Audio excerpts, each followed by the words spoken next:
Dear students, आज के इस वीडियो में हम आपको बताएंगे कि आयन इलेक्ट्रॉन विधि द्वारा समीकरण को कैसे बैलेंस किया जाता है और वो कौन कौन से रूल हैं जिनको जो है एक समीकरण को बैलेंस करने के लिए फॉलो करना होता है।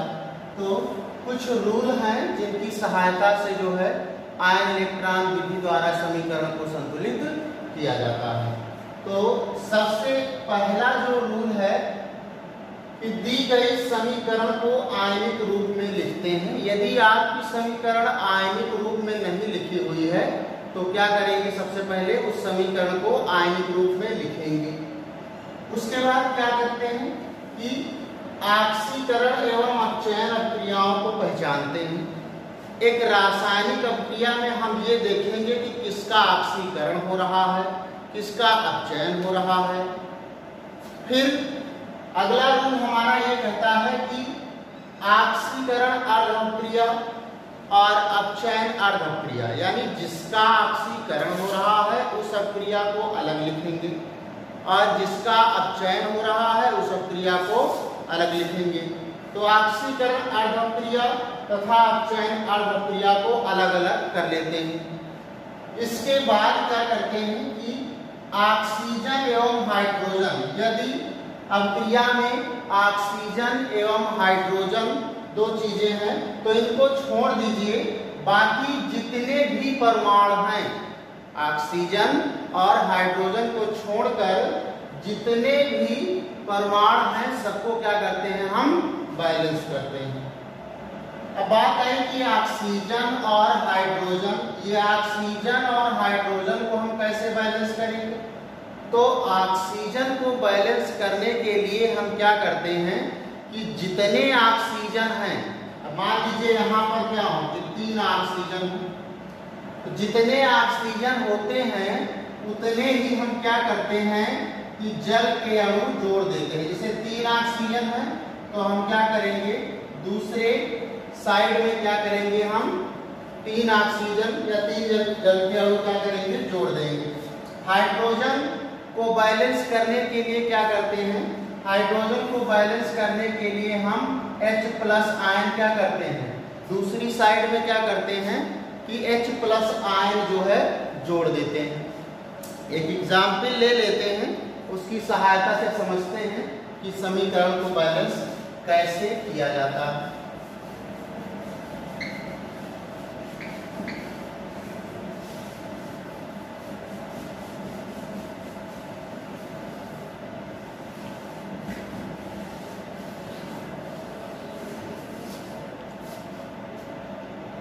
जैसे समीकरण है हमारा Cr2O7 plus Fe2 plus H plus और Cr3 प्लस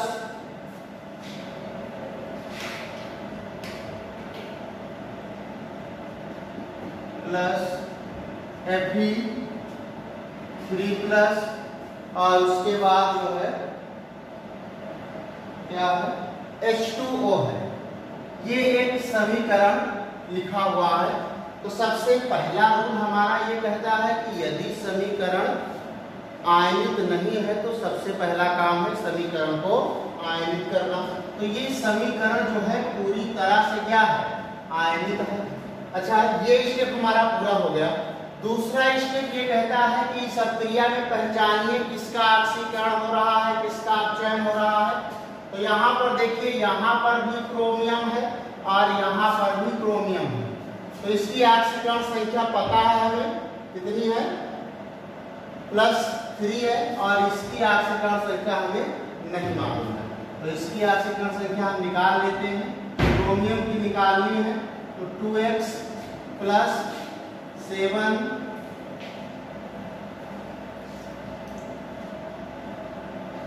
इंटू ऑक्सीजन कितनी होती है, ऑक्सीजन की -2 होती है, तो -2 =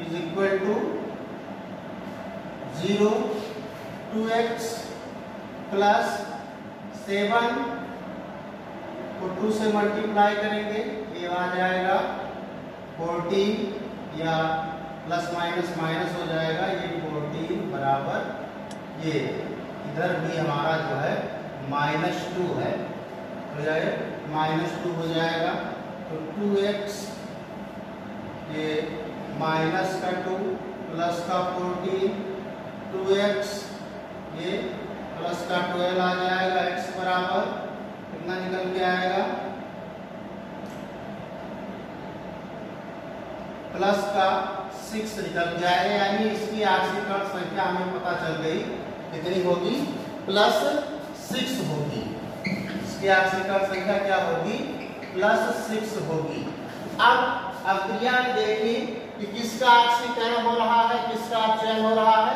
तो हमने बताया था कि यदि आश्रित संख्या में वृद्धि हो रही है तो अपचयन उसको आश्रितकरण होगा, और यदि आश्रितकरण संख्या में कमी हो रही है तो वहां पर क्या होगा, अपचयन होगा। तो यहाँ पर देखिए +6, इसकी आश्रितकरण संख्या निकल के आई कितनी, +6 है, और यहाँ पर देखिए यहाँ पर +3 है।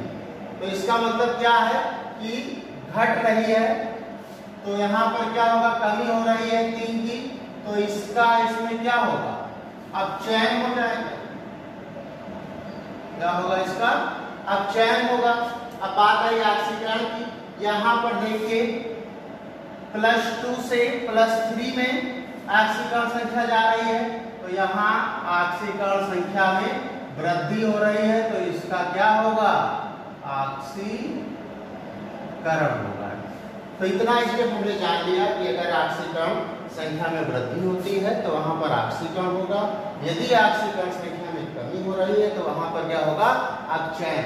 अब क्या बताएं कि दोनों अर्धक्रियाओं को क्या कर लीजिए, अलग कर लीजिए। आश्रितकरण अर्धक्रिया, आश्रितकरण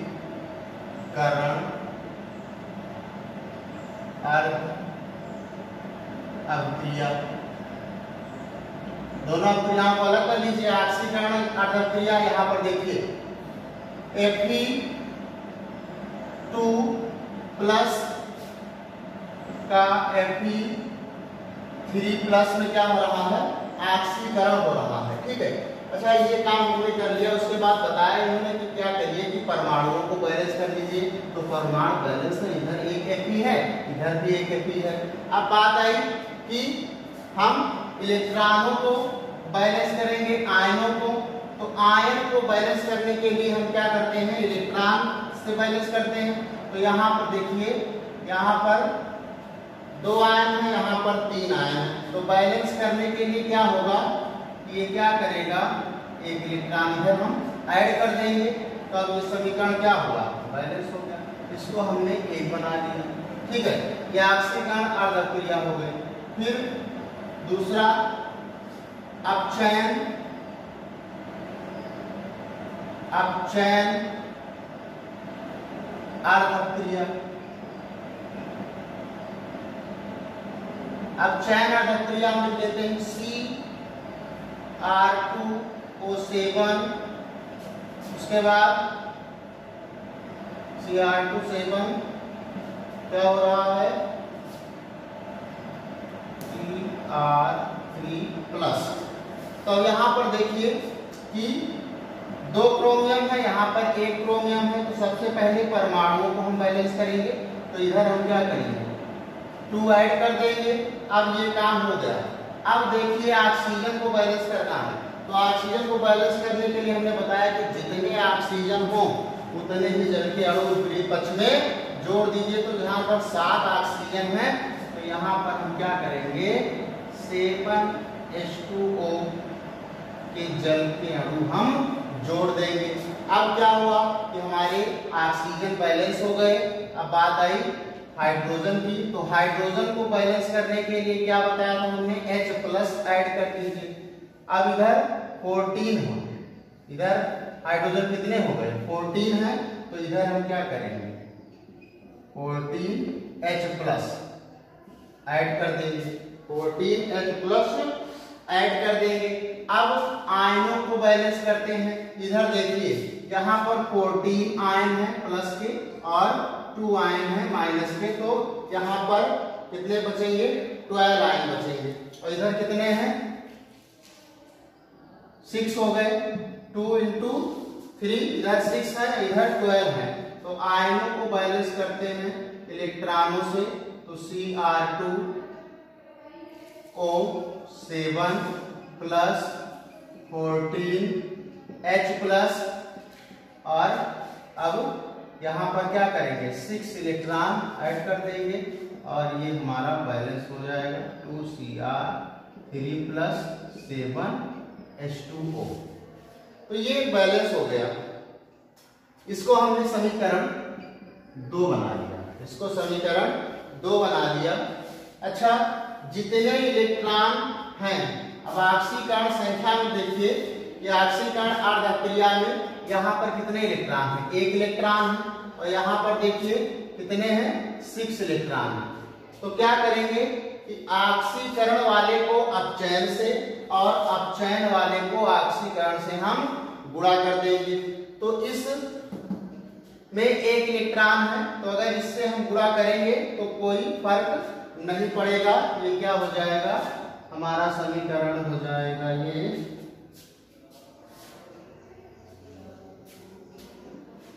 Cr2 O7 plus 14 H plus, उसके बाद 6 इलेक्ट्रॉन और ये 2 Cr3 प्लस और प्लस 7 H2O। अब अपचयन वाले को हम किससे गुणा करेंगे? ऑक्सीकरण से गुणा कर देंगे, और ऑक्सीकरण वाले को अपचयन से। तो यहाँ पर 6 इलेक्ट्रॉन है, तो 6 से हम इस समीकरण में गुणा कर देंगे। ये समीकरण हमारा बन गया 4 बन गया, और इसमें गुणा करेंगे तो ये हो जाएगा 6 Fe2 प्लस प्लस, उसके बाद गिव्स Fe3 प्लस, उसके बाद 6 ये। तो विपरीत पक्ष में एक तरह के अगर इलेक्ट्रॉन हैं तो इनको क्या करते हैं? समीकरण से कैंसिल कर देते हैं। ये हमारे क्या हुआ? ये कैंसिल हो गए। अब जितना कुछ बचा है उसको हम नोट कर लेंगे। तो ये हो जाएगा Cr2 O7 plus 14 H plus, उसके बाद 6 Fe2 plus gives 2 Cr3 plus और प्लस 7 H2O। तो ये जो समीकरण प्राप्त हुआ, यहाँ पर एक चीज और है, 6 Fe